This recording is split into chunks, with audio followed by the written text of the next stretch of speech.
In a unanimous decision today, July 25, 2025, the Supreme Court en banc declared the articles of impeachment against Vice President Sara Duterte unconstitutional, noting that it is barred by the one-year rule of Article 11, Section 3, Paragraph 5 of the Constitution, and that it violates the right to due process enshrined in the Bill of Rights.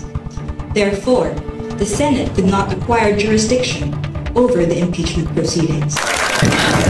Kahit nandyan wala yung impeachment, wala na talagang investor confidence dito sa ating bayan. Kung nakikita nyo, bagsak ang foreign direct investment sa ating bayan. No? Kaya wag nila ako gawing rason kung bakit pangit ang takbo ng ating ekonomiya ngayon sa ating bayan. At saka, this is not accountability because impeachment, dalawa lang yung penalties dyan. Removal from office, saka perpetual disqualification from government service. Walang penalties dyan dahil walang kaso dyan.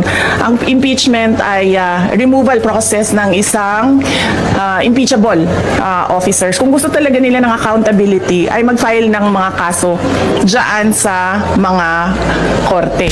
Alam naman natin at alam naman nila na yung mga pirma ng mga congressman, unang-una hindi nila binasa yung articles of impeachment.